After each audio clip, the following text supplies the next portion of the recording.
अच्छा हिंदुस्तान हमारा, हम बुलबुलें हैं इसकी, ये गुलसितां हमारा, ये हमारा चमन है, ये हमारा गुलशन है। मगर अगर हमने ये बात कही है कि माइक्रोफोन देने वाला वो, हवाई जहाज देने वाला वो, कंप्यूटर देने वाला वो, मोबाइल देने वाला वो, हम लोग सिर्फ कंप्यूटर पे नाचने वाले, मोबाइल पे नाचने वाले और साहब अपने घर में कम मोबाइल का गलत इस्तेमाल करने वाले, बस बनाया किसने उस पर तवज्जो नहीं है। लेकिन जिस दिन उस पर तवज्जो चली जाएगी हम पंक्चुअल हो जाएंगे, हम वक्त के पाबंद हो जाएंगे, हम अपने बच्चों को जमीन बेच के आला तालीम दिलाने की कसम खा लेंगे। नहीं, जब अमेरिका के लोग साइंसदान बन सकते हैं, मेरा बेटा भी साइंसदान बनेगा, मेरा बेटा भी मरने के बाद दुनिया वालों के लिए कुछ छोड़ के मरेगा। जैसे अमेरिका का तो भाई मर गया, लेकिन आज करोड़ों आदमी उसके बनाए हुए हवाई जहाज पे चल रहा है और उनका नाम हो रहा है। इसलिए मेरा बेटा कोई अजूबा चीज दुनिया को देगा, ये दिमाग जलाएगा, हाई एजुकेशन हासिल करेगा, पढ़ेगा लिखेगा, आला आईएएस ऑफिसर बनेगा, वो भी अजूबा कारनामा अंजाम देगा, कौम के लिए, मिल्लत के लिए, मुल्क के लिए भला करेगा। तो ये हिंदुस्तानी की फिक्र ये कहां से आएगी? इनको तो अपने बेटों को डकैत बनाना है, बेटों को चोर बनाना है, बेटों को गुटखाखोर बनाना है। बेटों को शुरू से बचपन से निगरानी कीजिए, उनको आला तालीम दीजिए, उनकी घुट्टी में इस्लाम पिला दीजिए, ताकि डीएम और साइंटिस्ट बनने के बाद वो काफिर ना हो जाए, बल्कि जिस दफ्तर में बैठे वो डीएम बाद में रहे, मुसलमान पहले रहे, मुस्तफा का गुलाम पहले रहे, ताकि उसका अपना ईमान भी बचा रहे और जो उनके संपर्क में आए उन तक वो मुस्तफा का पैगाम पहुंचाने की कोशिश करे। पहले उसको मेहनत करनी पड़ेगी, बच्चों पे मेहनत करनी होगी। एक जिस तरह आम का पौधा लगाते हैं, उसको बकरी से बचाते हैं, उसको जानवरों से बचाते हैं, उसको दूसरे आदमी से बचाते हैं, उसमें वक्त वक्त पे पानी देते हैं, उसमें वक्त वक्त पे कंपोस्ट और यूरिया और साफ डीपी डालते हैं, और फिर उसके बाद जब बड़ा हो जाए, जब खुद मैच्योर हो जाए, अब ना कोई बकरी नुकसान देगी, अब ना कोई पानी नुकसान देगा, अब ना कोई आदमी नुकसान देगा, तब हम उससे बेनियाज हो जाते हैं कि अब मेरा यह दरख्त मैच्योर हो गया है। उसी तरह जब तक बच्चा मैच्योर ना हो, उसी एक आम के पेड़ की तरह उस बच्चे की निगरानी कीजिए। वह बच्चा उठता कै बजे है, वह बच्चा सोता कै बजे है, वह बच्चा सुबह कहां जाता है, स्कूल कब जाता है, स्कूल का अटेंडेंस उसका कितना है। माँ बेचारी तो मोहब्बत के लिए पैदा हुई है, वो बच्चा तो बोलेगा पेट में दर्द है, माँ मान जाएगी।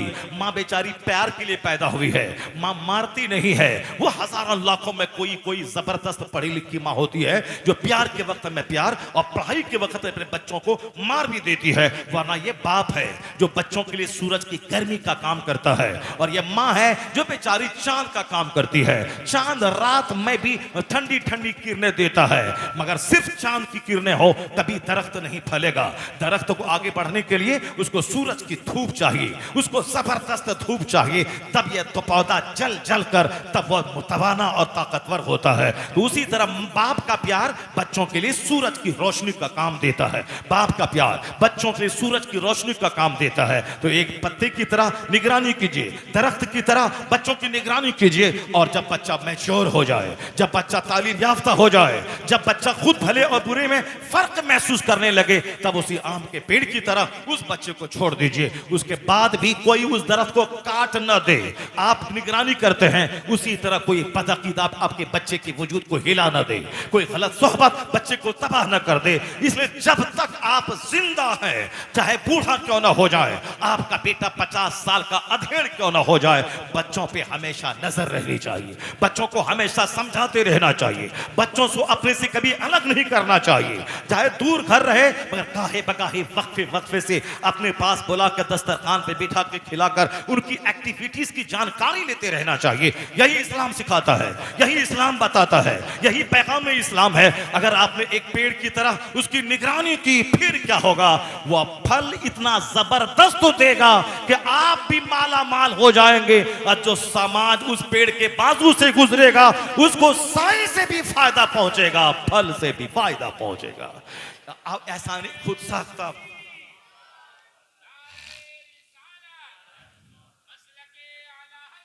इस्लाम ये सिखाता है, ये बच्चा जो आपके सामने है इसको आवारा छोड़े कल ये आपकी छाती पे बैठ के मारेगा।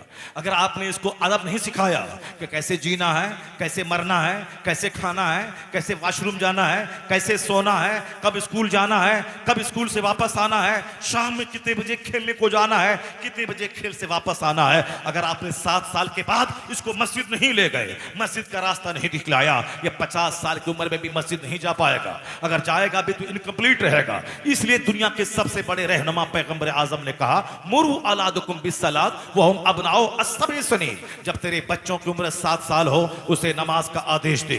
कभी पढ़ेगा कभी छोड़ेगा, अब इसी तरह करता रहेगा, 10 साल का हो जाए, अगर नमाजी बन गया तो वाह वाह, अगर नहीं बना वद्रिबूहुम अलैहा, उस पर उसकी पिटाई करो, मारो उसको। और जब नमाजी बन जाए तो उसका बिस्तर अलग कर दे। बच्चा जब जवान हो जाए उसको अपना दोस्त बना ले, दोस्त से मुस्कुरा के बातें कर, दोस्त से मशवरा कर। अक्रिमू औलादकुम, अपने औलाद की इज्जत करो, औलाद को न ताना दो, न औलाद को गाली दो, न औलाद को उदलित करो, न औलाद पर लानत मलामत करो। नहीं, मुस्तफा कहते अक्रिमू औलादकुम, अपने औलाद की इज्जत करो। इज्जत का मतलब उसे सीने से लगाओ। जब तक बच्चा है 7 साल से पहले, उस वक्त तक उसको सीने से लगाओ, उसको कंधे पे बैठाओ, उसकी पेशानी को चूमो, उसके होंठ को बोसा दो, उसको अपनी गोद में रखो, उसको अपने सामने बैठाओ, अपनी गोद में बैठाओ। इस प्यार से उसको हौसला मिलेगा, उसका सीना मजबूत होगा, उसकी अक्ल कुशादा होगी, उसकी जबान की लुकना दूर होगी, वह मोहब्बत की जबान समझेगा। जो बाप हमेशा बचपन में बच्चों को डांटता रहता है उसका बच्चा बुज़दिल हो जाता है, उसका बच्चा डरपोक हो जाता है, उसका बच्चा कोई बहुत बड़ा इंसान कभी नहीं बन पाएगा। इसलिए कि बड़ा इंसान बनने के लिए अक्ल कुशादा होना चाहिए और दिल कुशादा होना चाहिए। बड़ा इंसान बनने के लिए उसके पास टॉलरेंस की कैफियत होनी चाहिए, उसके पास क्रिएटिविटी होनी चाहिए, यानी समाज वक्त चीज को पैदा करने की, उस नई नई बातों के सोचने की सलाहियत होनी चाहिए। और जो डरा हुआ रहे, जो सहमा हुआ रहे, वो कभी नई नई बातों को सोच नहीं पाएगा और अपना दिमाग चला के कोई नई बात दरियाफ्त नहीं कर पाएगा। डिस्कवरिंग की कैपेसिटी खत्म हो जाएगी, अंडरस्टैंडिंग की कैपेसिटी खत्म हो जाएगी, कॉन्टेम्पलेशन की कैपेसिटी खत्म हो जाएगी, डिस्कवर की कैपेसिटी खत्म हो जाएगी, हाईली डीप थिंकिंग की कैपेसिटी खत्म हो जाएगी। इसलिए बच्चों को आजादी दीजिए, बच्चों से खूब प्यार कीजिए और खुद समझाइए। हाँ, 7 साल के बाद बच्चों को कहिए कि बेटे अब आपका वो वक्त आ गया है, आपको नमाज पढ़नी है। हमको अल्लाह ने पैदा किया है, हमें अल्लाह की इबादत करनी है। इबादत का सबसे बड़ा तरीका है नमाज पढ़ना। और नमाज 24 घंटे नहीं पढ़ा जाता है, रात के 8 घंटे सोए जाते हैं और फजर के 10 मिनट निकाल के अल्लाह को सजदा किया जाता है। जो अल्लाह हमें 8 घंटे नींद लेने के लिए रात बनाया है, उसी रब को पहले सजदा करना है, फिर उसके बाद अपने काम पे निकल जाना है। फिर 8 घंटे स्कूल जाना है, स्कूल में पढ़ना है, हमें खेत खलियान जाना है। और जब बदन को फ्यूल चाहिए, खाना गजा, तो उसके लिए दोपहर के टाइम में इसको ईंधन चाहिए, इसको फ्यूल चाहिए। तो जो अल्लाह ने 8 घंटे कमाने का टाइम दिया, कमाने का वक्त दिया, ताकत दी, पहले उस अल्लाह को सजदा कर लिए जाएं जोहर में, ताकि 10 मिनट का टाइम निकाल कर उस जो अल्लाह में फ्यूल दिया, फ्यूल खाने का टाइम दिया है, हम दोपहर में खाना खाएं, बदन में ईंधन डालें, उसके बाद फिर दोबारा रिफ्रेश होकर काम पे लग जाएं। तो पहले जो उस अल्लाह को सजदा कर लें। बच्चों को समझाना होगा, कभी पढ़ेगा कभी छोड़ेगा, लेकिन जब 10 साल का हो जाए उसे मार के नमाजी बनाना होगा। क्योंकि 16-18 साल के बाद आप मार नहीं सकते, बच्चा आपका पार्टनर, आपका दोस्त बन जाएगा। लेकिन 10 साल की वो उम्र है जिसमें आपके डर के मारे वह नमाज पढ़ेगा। अभी डर से पढ़ेगा, मार के डर से पढ़ेगा, फिर बाद में खुद ब खुद वह नमाज की फजीलतें जानने के बाद वह शौक से नमाज पढ़ेगा। लेकिन बच्चे को पहले मार के नमाजी बना देना है। जमीन देना फर्ज नहीं है, उसके लिए मारे मारे हम फिर रहे हैं कि बच्चा 4 है, उसको 4 किताब मकान बना के देना है। जबकि कयामत के दिन सवाल नहीं होगा कि तुमने अपने बच्चों को मकान बना के क्यों नहीं दिया। कयामत के दिन सवाल नहीं होगा तुमने अपने बच्चों को जमीन खरीद के क्यों नहीं दी। अल्लाह की कसम ये सवाल नहीं होगा, न कहीं कुरान में है न कहीं हदीस में है कि तुम बच्चों को मकान बना के दिया ही करो, जमीन खरीद को दो ही नहीं। अगर जमीन है मेरे पास, मेरे मरने के बाद बच्चों की जमीन होगी। अगर हमको अल्लाह ने मकान दिया है, मेरे मरने के बाद वो मकान बच्चों का होगा। हम वसीयत करें चाहे नहीं करें, मरने के बाद वह माल बच्चों का हो जाता है, बच्चों का होगा।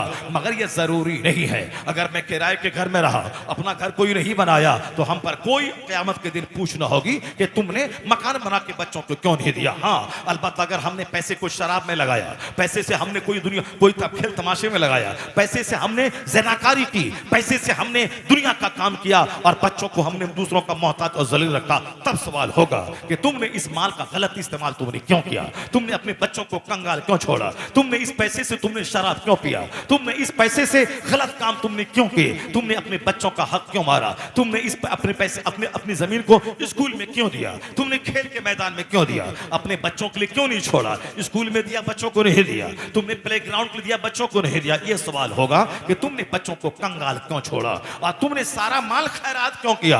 खैरात करने का भी एक लिमिट है। तुम्हें हमारे पास अगर 100 एकड़ जमीन है तो उसमें 50% खैरात कर दो, बाकी 50% बच्चों के लिए रखो, उसमें भी 10% खैरात करो, 90% बच्चों के लिए रखो, ताकि तेरे मरने के बाद तेरे बच्चे दूसरों के सामने हाथ ना फैलाएं। ये जमींदारों के लिए है, लेकिन जिसने कमाया मगर उसके पास दौलत नहीं बची, मकान नहीं रहा, जमीन नहीं रही, तो उस पर कोई सवाल नहीं होगा कि तुमने अपने बच्चों को मकान दुकान क्यों नहीं दिया। अलबत्ता यह सवाल होगा तुमने बच्चों को नमाज क्यों नहीं पढ़ाया, तुमने बच्चों को दीन क्यों नहीं सिखाया, तुमने अपने बच्चों को नमाज पढ़ने का आदेश क्यों नहीं दिया। यह सवाल होगा।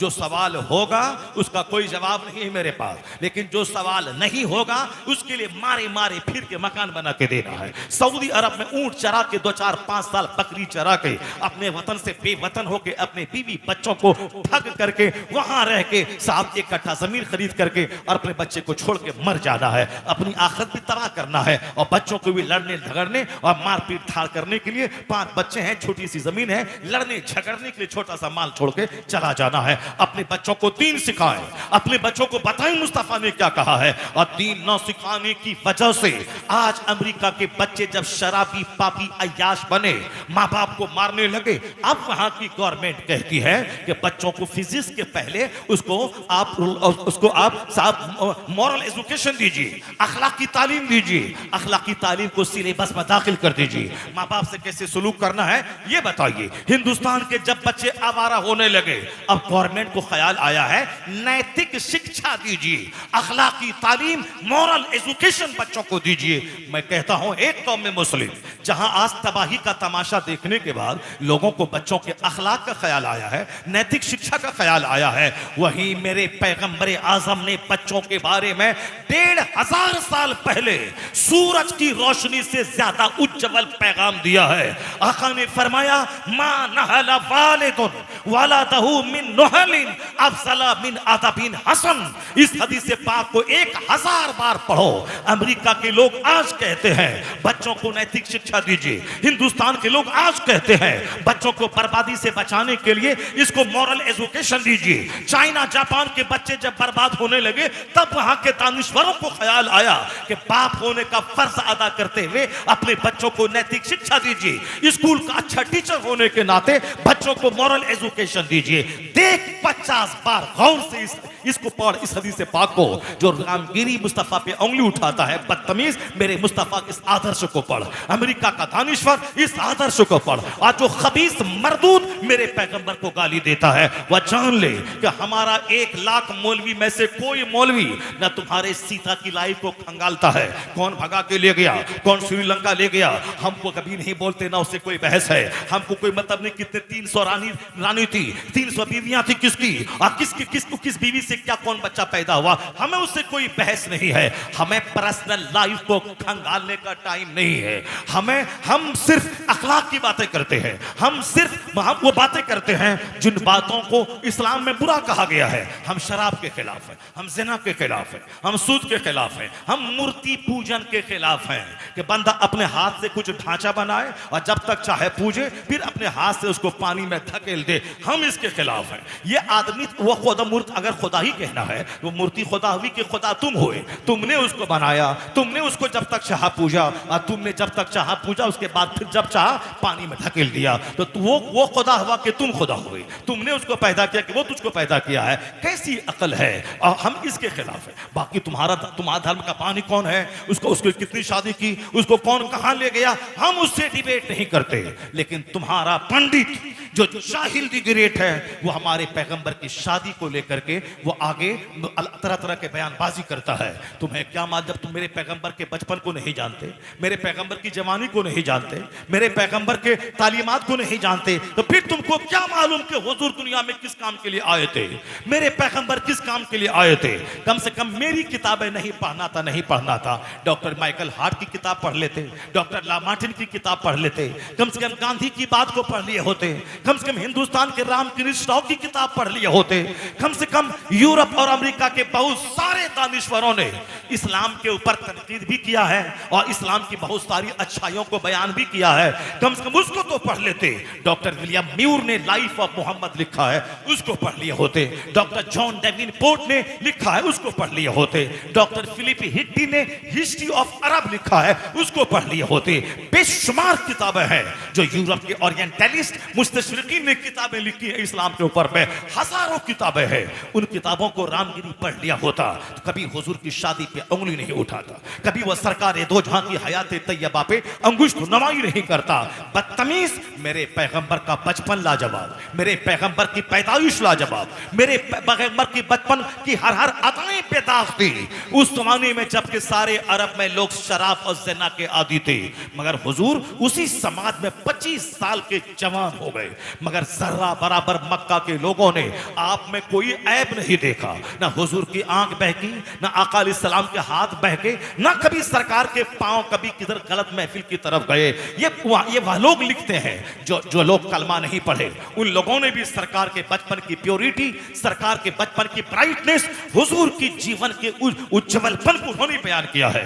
एक सरकार की जिंदगी में 2 बार ऐसा आया कि अब बचपन में आमतौर पर लोग खेल तमाशे की तरफ माइल रहते हैं और बच्चों को खेल करना भी चाहिए, क्योंकि खेलने से बच्चों की पर्सनालिटी बिल्डिंग होती है, उसको सेहत मिलती है।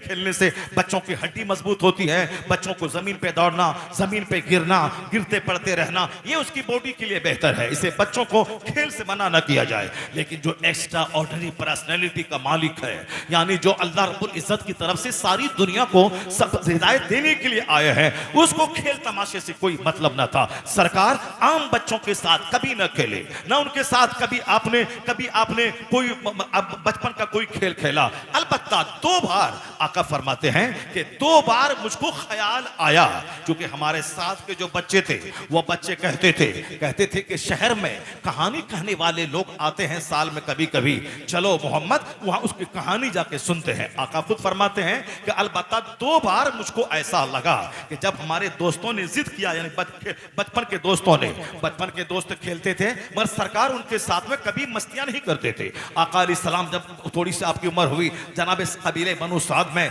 हजरत हलीमा सादिया के बच्चों के साथ में वो बकरियां चराने के लिए जाते थे, वहां रहते थे, बकरियों की देखभाल करते थे, मगर खेल तमाशे में दिलचस्पी आपको नहीं थी। आप हमेशा गौर फिक्र करते रहते थे। आपका चेहरा इतना खूबसूरत था कि जो भी रास्ते से गुजरता था सरकार के चेहरे पे नजर पड़ती थी तो कहने वाला कहता था, इन्ना लिहाजल गुलाम लशाना, इस शहजादे की बड़ी अजीब शान है, इनका फ्यूचर बड़ा ब्राइट है, इनका भविष्य बड़ा उज्जवल है, इनका मुस्तकबिल बड़ा ताबनाक, बड़ा रोशन है। लोग देखता तो देखता रह जाता। नाक लंबी, आंख बड़ी, कुशादा पेशानी, सीना चौड़ा, अंगुलियां लंबी लंबी, और जब दूसरों की भीड़ में रहते, लोगों की भीड़ में सबसे ऊंचे मोहम्मद अरबी नजर आते थे, और ऐसे भी ऊंचे नजर ना आते जिसको देखने में बुरा लगे, नहीं, जबकि आपका कद भी हुस्न लिए हुआ था, रंग ऐसा गंदुमी था जिसमें मलाहत थी। मलाहत का मतलब जिसमें सॉल्टनेस था। एक होता हुस्न सुबूही, यानी वाइट ब्यूटी, जिसका रंग बिल्कुल दूधिया होता है, वो उसमें थोड़ी सी दूधियापन की वजह से उसमें थोड़ी सी कबाहत भी होती है, लेकिन जो मलाहत होती है उसमें सॉल्टनेस होता है, उसमें अट्रैक्शन होता है, उसमें कशिश होती है। तो जनाब यूसुफ अलैहिस्सलाम का जो हुस्न था वह हुस्न सुबूही था, यानी वाइट ब्यूटी थी। दुनिया का एक बड़ा हुस्न का हिस्सा उनको मिला था, हालांकि वह हुस्न सुबूही थी, मगर कोई डिमेरिट नहीं, कोई ऐब नहीं, कहीं से कोई डिफेक्ट नहीं था। मगर हुजूर का जो हुस्न था वह हुस्न यूसुफ से भी ज्यादा हसीन हुस्न था, यानी जिसमें मलाहत थी। आला हजरत की जबान में हुस्न खाता है जिसके नमक की कसम है वह मलीह दिल आरा हमारा नबी, यानी मुस्तफा हुस्न जिसके नमक की कसम खाता हो, वह हुजूर का हुस्न मलाहत लिए हुआ था, नमकीनी लिए हुआ था, यानी गंदमी रंग मुस्तफा मुस्तफ़ा का था। और बचपन में ऐसा लाजवाब पैदाइश आपकी थी कि आपकी माँ कहती मेरा बच्चा जब पैदा हुआ ऐसा नूर चमका कि मैं मक्के में रहकर मुल्के शाम के महल को यहां से देख लिया। ये बताएं जो सारी दुनिया में पैगंबर इनकलाब बन के आए थे, सारी दुनिया को जहालत के अंधेरे से निकालने आए थे, दुनिया में अदल और इंसाफ का उजाला फैलाने आए थे, हर घर में हर शिक्षा का दीपक जलाने आए थे, मानवता का पाठ पढ़ाने आए थे, इंसानियत को गुलामी की जंजीर से आजादी दिलाने आए थे। अब इस पैगंबर के बाद कोई नबी नहीं आएगा, कयामत तक के आखिरी पैगंबर है ये। 1400 साल पहले के लिए भी लाजवाब है और 1400 साल बाद के बाद वालों के लिए भी लाजवाब है। और कयामत तक जब भी इल्म चाहे चरम सीमा पे पहुंच जाए, साइंस आलमे शबाब में आ जाए, उस जमाने में भी जो मुस्तफा का पैगाम है वह पैगाम जदीद हुस्न लिए हुए रहेगा।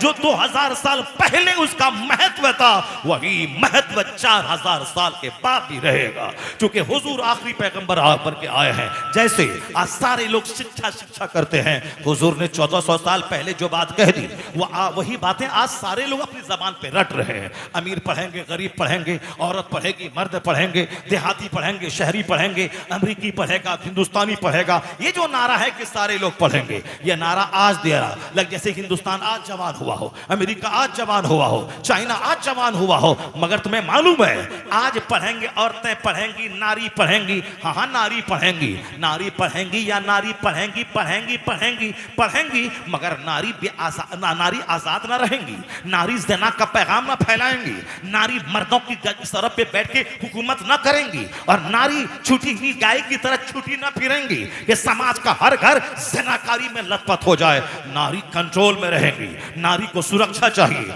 नारी ट्रैफिक पुलिस बनकर मुरादाबाद के चौराहे पे रात में खड़ी नहीं रहेंगी, वरना एक दिन रात में खड़ी रहे और दूसरे दिन उसकी सारी हालत खराब हो जाएगी।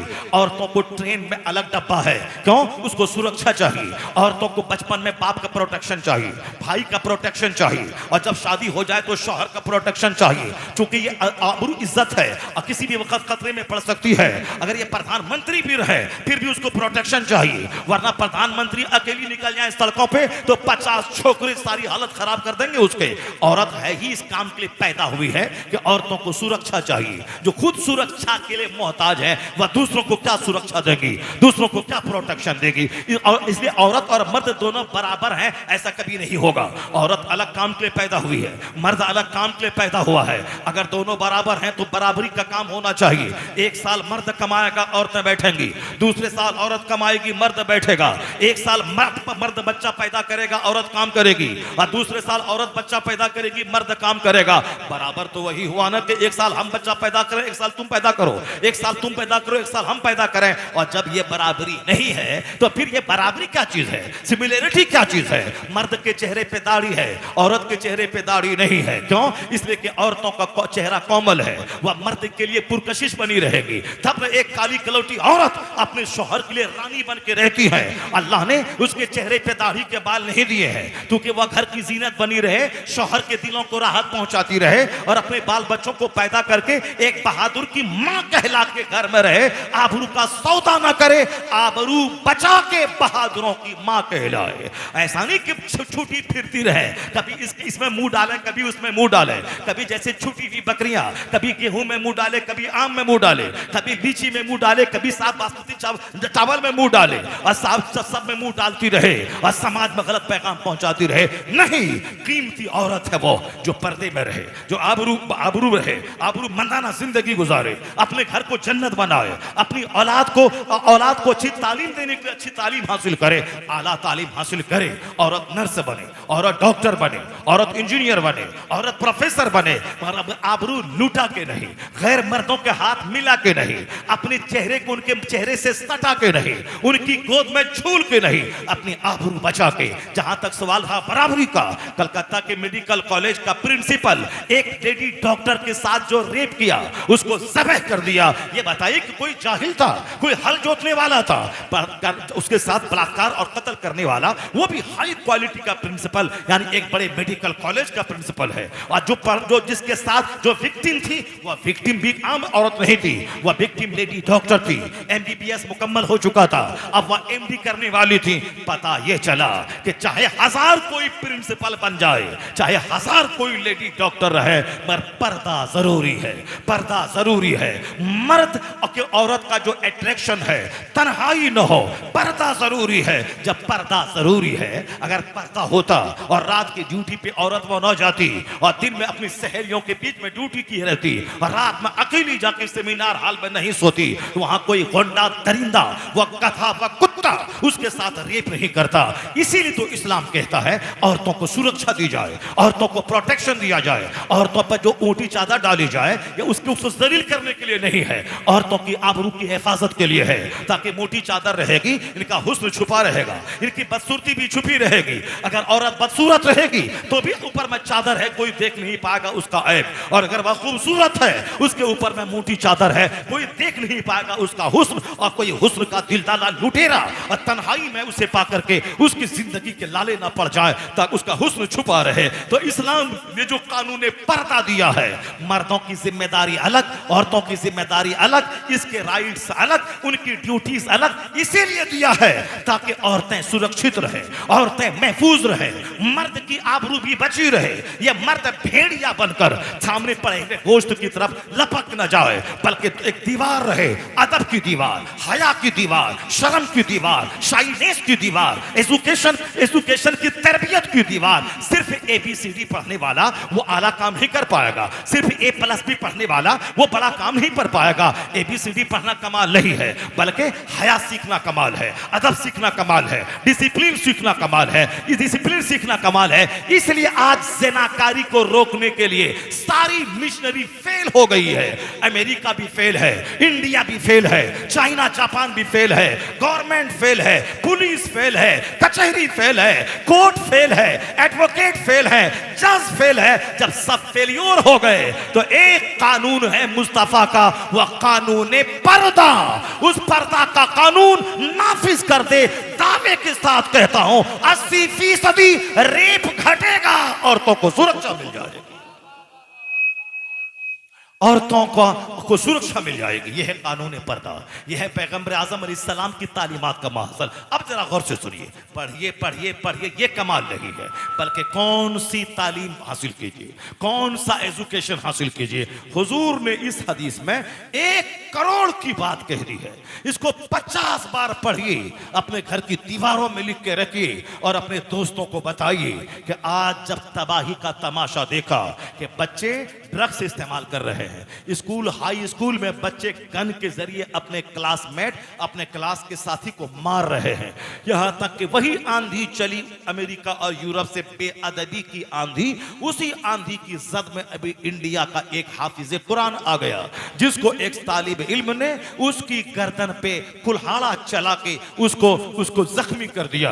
अब पता नहीं उसकी मौत हुई कि क्या हुई, कोई कसूर नहीं था, कसूर सिर्फ इतना था कि उसको डांटा था कि तुम सबक क्यों नहीं पीते हो, तो क्यों नहीं पढ़ते हो, तुम बीड़ी क्यों पीते हो, तुम बीड़ी क्यों पीते हो। उसी पे उस्ताद ने डांटा, 2 बार 3 बार डांटा, नहीं माना तो इंतजामिया से शिकायत की, इंतजामिया ने उनको समझाया। उसके बाद वो घर गया, वहां से दोपहर के वक्त में आया और अपने उस्ताद की गर्दन पे साहब वो हंसवा चला के उसके गले को रेत डाला। ये बेअदबी की आंधी अमेरिका से चली है, यूरोप से चली है। वहां के स्कूल में गन चलाना, वहां के स्कूल में साहब अपने बच्चों की छुराबाजी करना, ये मशहूर है। तो अब जब बच्चे बर्बाद होने लगे, तो अब पहले कहते थे पढ़िए पढ़िए पढ़िए पढ़िए, सिर्फ पढ़िए पढ़िए, कमाइए खाइए, पढ़िए कमाइए खाइए। अब जब डॉक्टर को देखा पढ़ने के बाद गरीबों की जमीन बेचवा के नॉर्मल डिलीवरी को सीजरिंग करवा रहा है, अब लोग परेशान हो गए कि साहब ये पढ़ा लिखा डॉक्टर एक गरीब की जमीन बेचवा के नॉर्मल डिलीवरी को सीजरिंग करवा रहा है, औरतों की सेहत से खेल रहा है,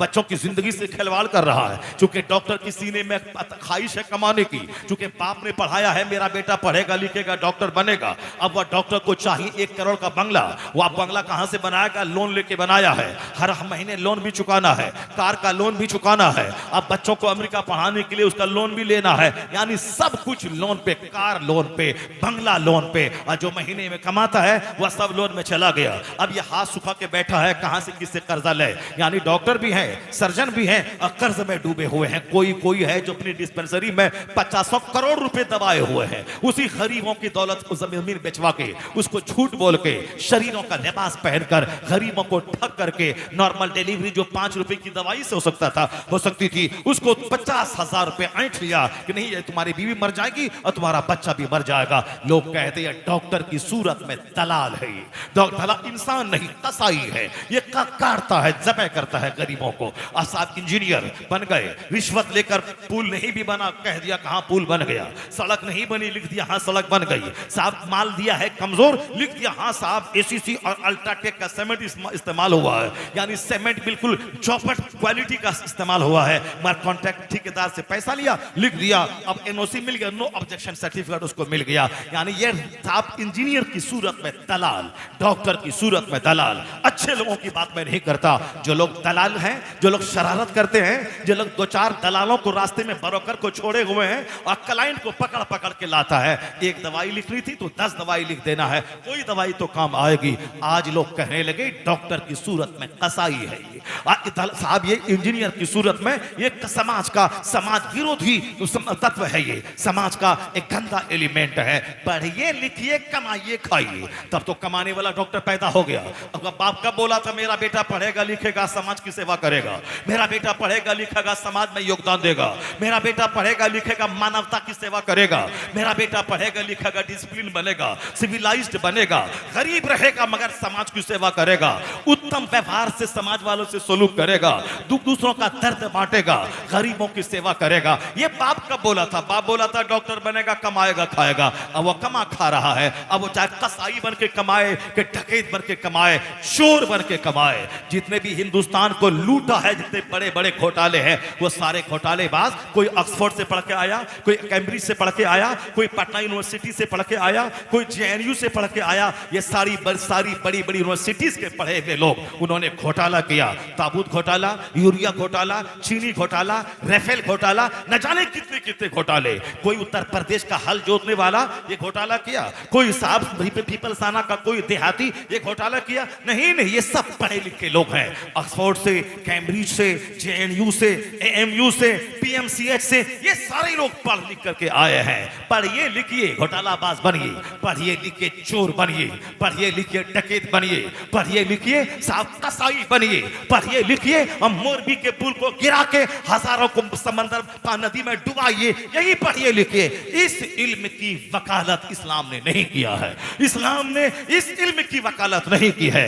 आज मुसलमानों का बच्चा भी सिर्फ पढ़ने लिखने में मस्त है, न नमाज है, न रोजा है, न जुमा है, न ईदैन है, न तिलावत है, न इबादत है, बस डॉक्टर बनना है, इंजीनियर बनना है, और इंजीनियर बन के किसी अहमदाबाद की लड़की से प्यार करके वही घर बसा लेना है। और ये बूढ़ा माँ बाप 10 बीघा जमीन बेच के पढ़ाया, ये एक गिलास पानी के लिए तरस रहा है, कि क्या हुआ फायदा उस पढ़ाने और लिखाने से, वो उस पढ़ाई और लिखाई से क्या फायदा हुआ? अपनी बेटी को पढ़ने भेजा साहब भोपाल, अपनी बेटी को पढ़ने भेजा कोटा, वहां जाके किसी छुछंदर से प्यार हो गया, उसको लेके उसके साथ भाग गई, वो साहब मुसलमान थी, जन्नत जाने वाली थी, और किसी गैर मुस्लिम के साथ जाके अपनी जवानी लुटा दी, दुनिया भी आखिरत भी दोनों लुटा दी। अब दुनिया में तो 2-4-10 साल उसको पेड़ता है, उसके बाद ज़बह कर देता है। आज हजारों लड़कियां जिसको ज़बह कर दी गई, जिसको मार के नाली में घुसा दिया गया। नागपुर की मुसलमान की बेटी को जबलपुर का ढाबा वाला प्यार किया, शादी किया, उसको फिर से गला दबा के वहां के नहर में डाल दिया। बेशुमार लोगों की कहानी रोजाना आ रही है।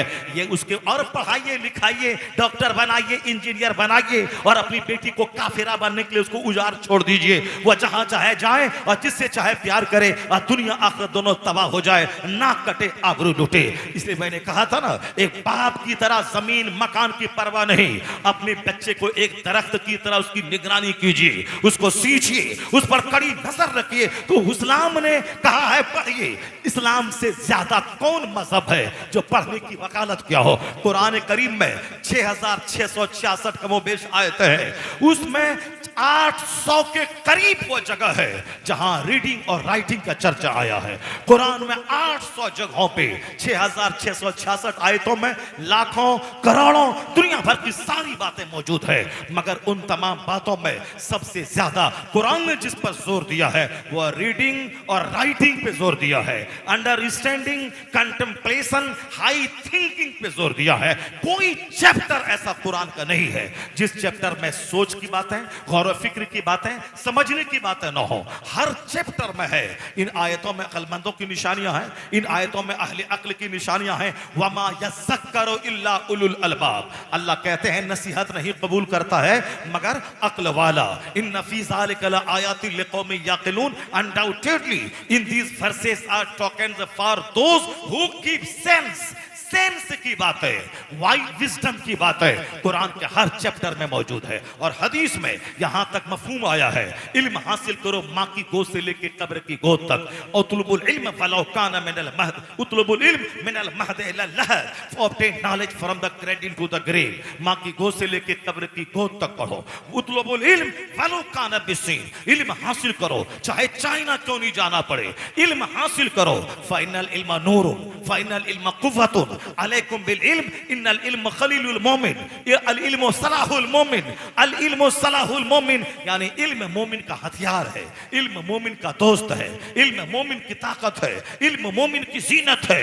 नॉलेज डेकोरेशन है, नॉलेज लाइट है, नॉलेज पावर है, नॉलेज बेस्ट कंपनी है। Acquire knowledge from the cradle to the grave. कोई आयु सीमा नहीं है इल्म हासिल करने की। मां की गोद से लेकर कब्र की गोद तक पढ़ते रहो। दूर दराज जाना पड़े, अमेरिका जाना पड़े, चाइना जाना पड़े, जाओ, पर इल्म हासिल करो। इल्म ताकत है, इल्म रोशनी है। इतना जबरदस्त जोर इस्लाम के अलावा किसी मजहब ने इल्म पे नहीं दिया है, और हमारे पैगंबर के अलावा किसी ने भी इतना जोर नहीं दिया है। मगर सोचने की बात है कि हुजूर ने जिस इल्म की वकालत की है वह नंगे होने का इल्म नहीं है, माँ बाप के मारने वाला इल्म नहीं है, डकैती चोरी वाला इल्म नहीं है। इल्म वह जो हमें इंसान बना दे, इल्म वह जो हमें लीगल और इलीगल का फर्क समझा दे, इल्म वह जो हमें राइट और रॉन्ग का फर्क बता दे, इल्म वह जो हमें अपनी राइट्स और अपनी ड्यूटीज बता दे कि हमारे अधिकार क्या है और हमारा कर्तव्य क्या है, हमको करना क्या है और हमारे राइट्स क्या है, हमारी ड्यूटीज क्या है और दूसरों के ताल्लुक उनकी जिम्मेदारी हमारी क्या है। रिस्पॉन्सिबिलिटीज से बाखबर होना यह इल्म सिखाता है, ड्यूटीज से बाखबर करना यह इल्म सिखाता है, अपने अधिकार से रूशनास कराना यह इल्म सिखाता है। इल्म कहता है ये रॉन्ग है, ये राइट है, इल्म कहता है ये गुड है, ये बैड है, इल्म सिखाता है ये ह्यूमैनिटी है, ये साहब ये ह्यूमैनिटी है, ये ह्यूमिलिटी है। इल्म सिखाता है, इल्म सिखाता है कि साहब ये मैनलीनेस है, ये साहब एनिमलनेस है। इल्म सिखाता है ये इंसानों का काम है या जानवरों का काम है। यह इल्म सिखाता है कि व्हाट डू व्हाट डोंट, हम क्या करें और क्या नहीं करें। इल्म सिखाता है क्या परमिटेड है और क्या साहब फॉरबिडन है, क्या करना है क्या नहीं करना है। आज जो आवारा की तरह जो मन में आए करे, इस्लाम वो इल्म नहीं सिखाता। जो हलाल हराम की तमीज खो दे, इस्लाम उस इल्म की वकालत नहीं करता। जो माँ बाप को मारने पर और दूसरी लड़की के पीछे पागल होने पे जोर दे, उस ख्वाहिशात के पुजारियों को इल्म, उस पुजारी वाले इल्म की वकालत इस्लाम नहीं करता। मुस्तफा ने एक दुआ की थी, अल्लाह ने सिखाया था कि मेरे महबूब दुआ करो, रब्बे जिदनी इल्मा, ए अल्लाह मेरे इल्म में इजाफा कर, इल्म को बढ़ा। मरते दम तक इल्म हासिल करना चाहिए और इल्म को हमेशा बढ़ाते रहना चाहिए। अगर कोई मौलवी 3 दिन किताब का मुताला ना करे वह टाका का मौलवी तो होगा मगर अपने अखलाक का दुश्मन, किरदार का दुश्मन, आखिरत का दुश्मन और जन्नत का दुश्मन होगा वो। इसलिए कि जो 3 दिन किताबों का मुताला ना करे उसका दिल मरने लगता है, उसका दिल बुझने लगता है, वो दुनियादारों की तरह सोचने लगता है। वो भी बोलता है कि बताशा के प्रसाद का दिलाओ, जन्नत पक्की है, नात पढ़ो जन्नत पक्की है, तकरीर करो 2 टका कमाओ जन्नत पक्की है, नमाज पढ़ने की जरूरत नहीं है। इसलिए मरते दम तक किताब पढ़ना है। जैसे मरी हुई जमीन पे आसमान का पानी वह जिंदा कर देता है, उसी तरह ये मरा हुआ दिल उसको किताब का मुताला जिंदा कर देता है। इसलिए हमेशा पढ़ते रहना है, हमेशा नेकों की सोहबत में रहना है, सुन्नत में रहना है। क्या जरूरी है, क्या जरूरी नहीं है। नमाज जरूरी है, नात जरूरी नहीं है। इसका ये मतलब ना हुआ कि नात पढ़ना हराम है, नहीं। नमाज जो जरूरी है, पहले नमाज पढ़े फिर नात पढ़े, पहले नमाज पढ़े फिर तकरीर करे, पहले नमाज पढ़े फिर जुलूस निकाले, पहले नमाज पढ़े फिर फातिहा दिलाए। सिर्फ फातिहा दिला के बोलता है जन्नत पक्की है, वो जहन्नम का रास्ता चुना है। और जो सिर्फ नमाज की वकालत करता है और फातिहा मिलाद को हराम कहता है, उसके लिए भी जहन्नम पक्का है। तो बीच का रास्ता है, ना इधर जाए ना उधर जाए, सीधी राह पर रहे कि मिलाद भी होगी, नमाज भी होगी, जुलूस भी निकलेगा, नमाज रोजा भी रखा जाएगा, फातिहा भी दिलाई जाएगी, जुलूस मोहम्मदी भी निकलेगा, नमाज रोजा भी किया जाएगा। यानी फर्ज भी अदा होगा, नफ्ल भी अदा होगा, और यह सीधा रास्ता जन्नतुल फिरदौस ले जाएगा। इसी का नाम मसलके अहले सुन्नत है, इसी का नाम मसलके आला हजरत है कि फर्ज भी अदा होगा और नफ्ल भी अदा होगा। यही रास्ता सीधा जन्नतुल फिरदौस ले जाएगा। सिर्फ नमाज को पकड़े फातिहा को हराम कहे, उसको अभी जहन्नम जाना पक्का है। और जो फातिहा मिलाद को पकड़ के रखा है और नमाज नहीं पढ़ता और कहता नमाज पढ़ना जरूरी नहीं है, फातिहा से ही काम चल जाएगा, उसके लिए भी जहन्नम पक्का है। और जो नमाज और नियाज दोनों को साथ लेके चले, उसके लिए जन्नत पक्की है। यही रास्ता सीधा मसलके एतदाल, मसलके आला हजरत है। बीच में एक बात आ गई, मैंने कह दिया। अलबत्ता इस बात को नोट कीजिए कि अल्लाह ने कहा महबूब से कि आप इल्म के इजाफे की दुआ करो, रब्बे ज़िदनी इल्मा, ये कुरान में आया है। अल्लाह ने महबूब को सिखाया है ताकि इल्म हमेशा बढ़ता रहे, इल्म के बढ़ने की दुआ की जाए। अब हुजूर ने क्या दुआ अल्लाह से की? अल्लाहुम्मा इन्नी अस्अलुका इल्मन नाफिआ। सिर्फ इल्म की दुआ नहीं की कि ए अल्लाह मुझको इल्म दे, मुझको इल्म दे, नहीं। दुनिया के सारे लोग यह फर्क महसूस करें, और मुसलमानों का वो लुच्चा लफंगा परिवार जो अपनी बेटी को नीम बरहना बना के काफिरों का शाना बशाना स्कूल में पढ़वा के अपनी बेटी का आबरू का दुश्मन और 2 टका कमाने के लिए अपनी बेटी को जहन्नम का रास्ता दिखलाता हो, उन आजाद ख्याल लोगों के लिए भी यह तकरीर का हिस्सा उसके लिए मार्गदर्शक का काम करेगा। हम जिस पैगंबर का नाम लेते हैं, उस पैगंबर का हवाला सब मेरा लुच्चा लफंगा नेता गोंडा सब देता है। इस्लाम ने कहा पढ़िए, इस्लाम ने कहा पढ़िए, औरत भी पढ़िए, मर्द भी पढ़िए। ये कहता है पढ़िए, ये तो कहता है, लेकिन ये नहीं बोलता कि कैसे पढ़िए और कौन सा इल्म पढ़िए। अब मुस्तफा ने किस इल्म की वकालत की है, किसको पढ़िए, वो नहीं बोलता है। मुस्तफा ने क्या कहा? अल्लाहुम्मा इन्नी अस्अलुका इल्मन नाफिआ। ए अल्लाह, मैं तुझसे इल्म नाफे का सवाल करता हूँ, वह इल्म जो नफा दे, वह इल्म जो प्रॉफिटेबल हो, नॉलेज प्रॉफिटेबल, यानी वह इल्म जो हमें नफा दे, उस इल्म का सवाल मैं करता हूँ। अब इल्म नफा का मतलब क्या? टका दे, मकान दे, दुकान दे, गाड़ी दे, नहीं। वो इल्म जो हमें इंसान बना दे, वो इल्म जो हमें अल्लाह का डर दे दे, वो इल्म हमें जो दुनिया से ज्यादा आखिरत की पहचान दे दे, वो इल्म जो हमें भले बुरे की तमीज सिखा दे, वो इल्म जो हमें राइट और रॉन्ग का फर्क बता दे, वो इल्म जो हमें खुदा और बंदे का फर्क बता दे कि खुदा कौन है, बंदा कौन है, खुदा का क्या काम है, बंदे का क्या काम है। यह दुनिया आज टेम्पररी है, आखिरत दायमी है। इल्म है वो जो हमें लीगल और इलीगल का फर्क समझा दे। क्या सूद हराम है, शराब हराम है, ज़िना हराम है, दूसरों का माल लेना हराम है, दूसरों की चप्पल चोरी करना हराम है। ये इल्म सिखाता है, फर्क बताता है, क्या करें क्या नहीं करें, क्या डूज क्या डोंट्स, ये इल्म सिखाता है। यही वजह है कि आज अमेरिका से लेकर हिंदुस्तान तक के सारे लोग इस पॉइंट पे मुत्तफिक हो गए हैं, सिर्फ इल्म नहीं बल्कि तरबियत, ट्रेनिंग, तरबियत, मोरल एजुकेशन। हुजूर ने कहा ए अल्लाह मुझे इल्म नाफे अता फरमा। हुजूर ने इल्म नाफे का सवाल किया है, सिर्फ इल्म नहीं, इल्म नाफे का सवाल। और हुजूर ने ये भी पनाह मांगा है, अल्लाहुम्मा इन्नी अऊज़ु बिका मिन इल्मिन ला यनफा। हुजूर की दुआ सुनिए, हुजूर ने क्या कहा? ए अल्लाह, मैं तुझसे उस इल्म से पनाह चाहता हूं जो इल्म हमें नफा न दे। अल्लाहुम्मा इन्नी अऊज़ु बिका मिन इल्मिन ला यनफा, यानी जो नॉन प्रॉफिटेबल नॉलेज है, जो इल्म हमें नफा न दे, उस इल्म से मैं तेरी पनाह चाहता हूं। जो इल्म मगरूर बना दे, जो इल्म दुनियादार बना दे, जो इल्म हराम खोर बना दे, जो इल्म जायज नाजायज का फर्क हटा दे, जो इल्म हमें दूसरों को जानवर समझने पर मजबूर करे, जो इल्म हमें माँ बाप को छोड़कर एक दूसरी लड़की के साथ भागने पर मजबूर करे, जो इल्म ज़िना के नाम पे प्यार के तहजीब को बढ़ावा दे दे, अब प्यार को ज़िना कहने पर मजबूर करे, यानी हमें आवारगी को तहजीब का नाम दे दे, अब बलात्कार को प्रेम का नाम दे दे, वो इल्म है क्या?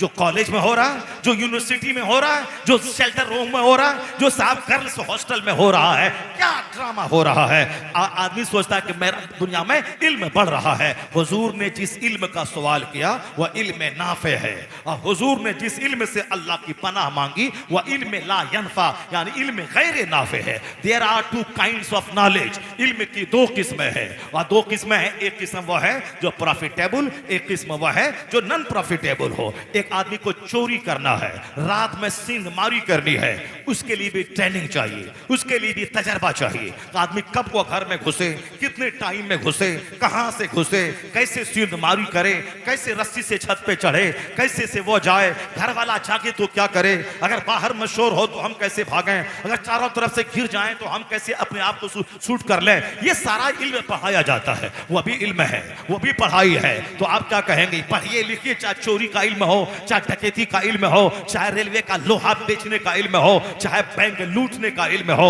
चाहे एटीएम चोरी करने का इल्म हो, नहीं नहीं, बल्कि इल्म